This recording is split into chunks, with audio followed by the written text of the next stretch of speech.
assalaamu calaykum daawade magacaygu waa Mo Carafaad waxaan maanta muuqaalkan kugula wadaagayaa sidii ay kusoo bilaabatay boqortooyadii Cusmaaniyiinta oo ahayd mid ka mid ah boqortooyooyinkii dunida ugu awoodda badnaa iyo sidii ay boqortooyadaasi ku burburtay.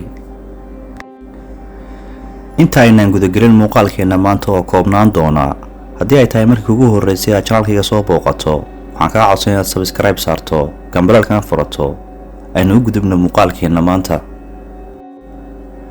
boqortooyadii Cusmaaniyiinta waxay ahayd mid ka mid ah boqortooyooyinkii ugu xooga badnaa uguna cimriga dheeraa taariikhda adduunka. awoodan weyn oo ahayd mid islaami ah waxay ka talinaysay dhul ballaaran oo bariga dhexe, Yurubta bari iyo waqooyiga Afrika waxaanay xukunka haysay in ka badan 600 oo sannadood.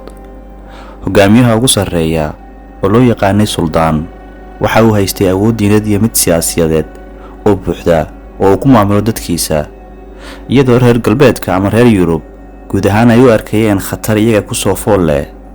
taariikhyahanno badan ayaa u arka boqortooyadii Cusmaaniyiintu inay ahayd ishii xasiloonida ee gobolka.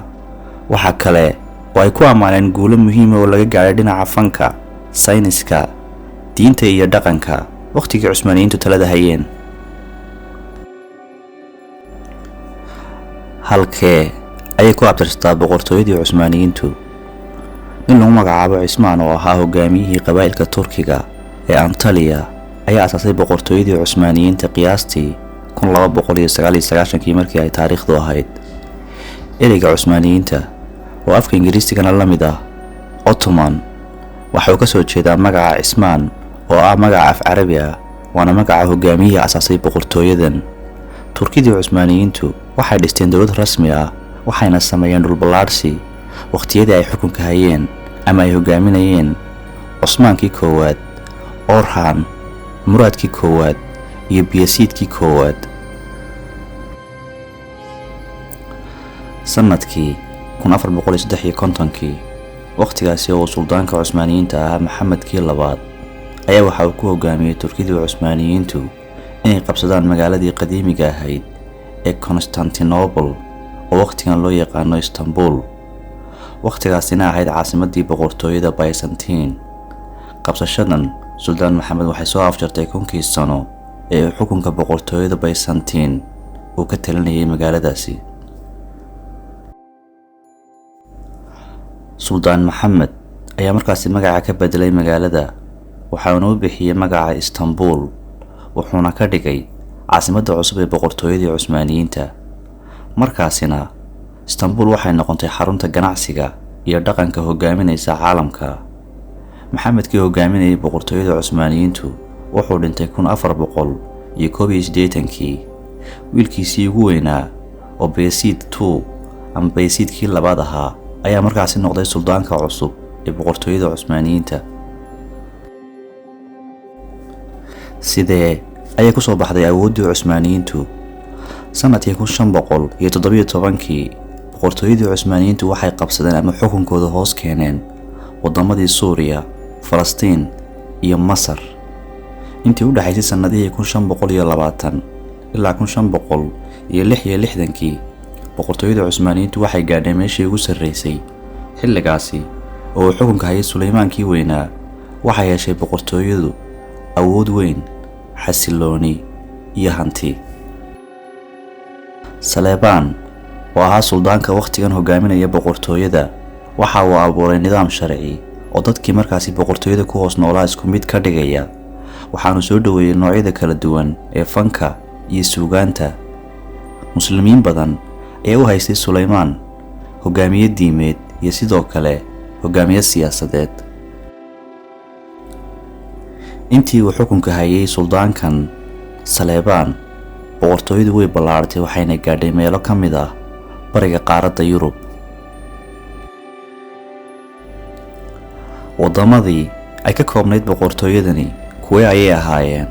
haddii aynu si kale u dhahnana wadamadii hoos joogay xukunka boqortooyadu waxay kala ahaayeen Turkiga, Griiga, Bulgaariya, Masar, Hungary, Macedonia, Romania, Jordan, Falastiin, Lubnaan, Suuriya iyo masaafo aad u badan oo ka mid ah marin xeebeedka waqooyiga Afrika. fanka iyo sayniska sidee ayay isku ahaayeen ayaad filaysaa boqortooyadani tunka weyn.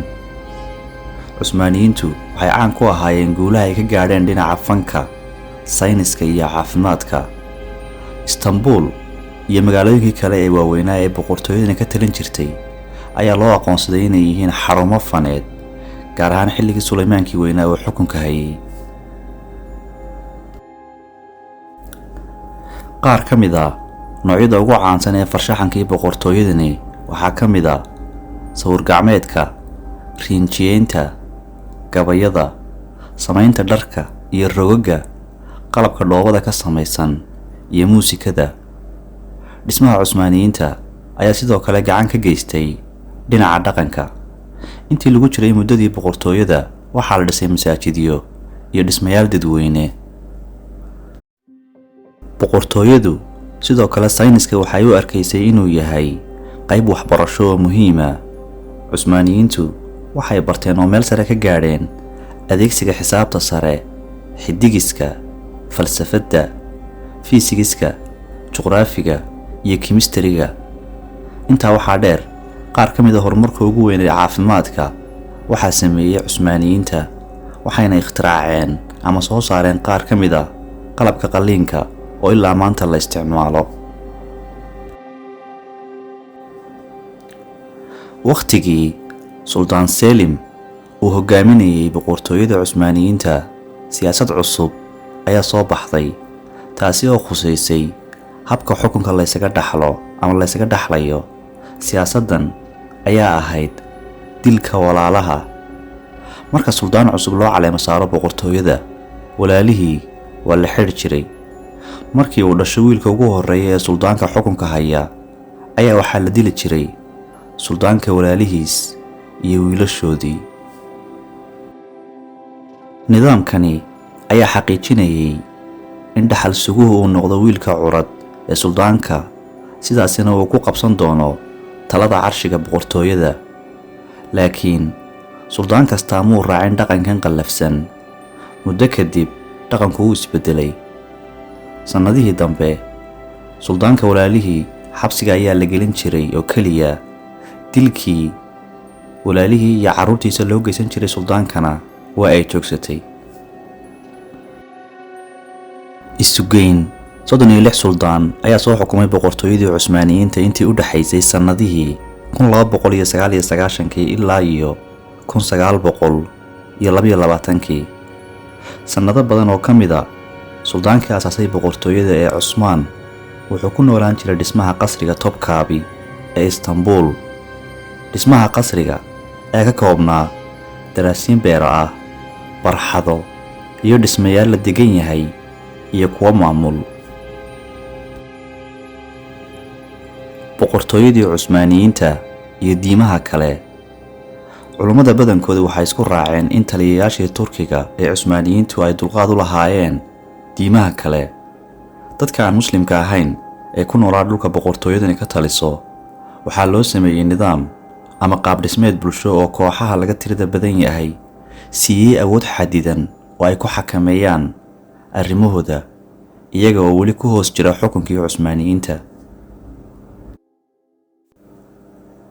hoos u dhici ku yimi boqortooyada Cusmaaniyiinta 1600 markii ay taariikhdu ku beegnayd.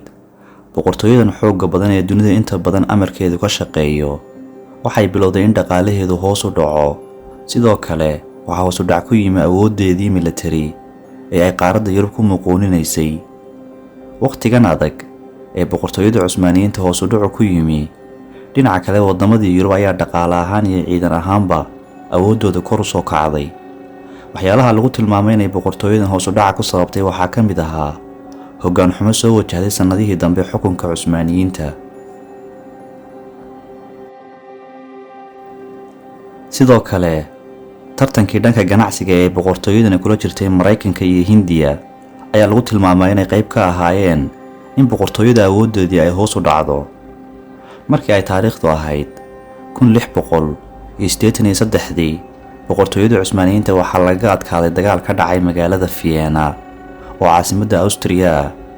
guuldarradan ay kala kulmeen Vienna ayaa qayb weyn ka sii noqotay hoos u dhacii ciidanka Cusmaaniyiinta haystay. boqolka sano ee soo socda, boqortooyada Cusmaaniyiintu waxay lumin doonaan dhul badan oo hoos iman jiray xukunka boqortooyadan. taariikhdu markay ku beegnayd 1830kii, kacdoono dhacay dabadood, Giriigga ayaa ka xoroobay inuu hoos joogo boqortooyada Cusmaaniyiinta, waxa uuna noqday dal iskiisu madax bannaan. taariikhdu markay ahayd 1878, baarlamaankii Baarliin fadhiyey ee dowladda Jarmalka ayaa ku dhawaaqay madax bannaanida 3 waddan oo hoos joogay xukunkii boqortooyada Cusmaaniyiinta. saddexdaasi waddan waxay kala ahaayeen Romania, Serbiya iyo Bulgaariya. sidaasina waddamadani waxay ku noqdeen kuwo madax bannaan oo ka hoos baxa xukunkii boqortooyada Cusmaaniyiinta.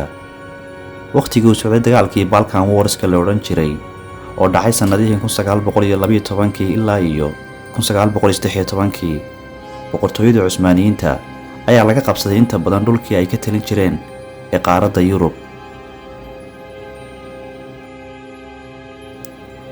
haddaba goorma ayay boqortooyada Cusmaaniyiintu afka dhulka dartay ama ay burburtay? bilowgii dagaalkii koowaad ee adduunka, boqortooyada Cusmaaniyiintu waxay ahayd mid aan itaal badan lahayn.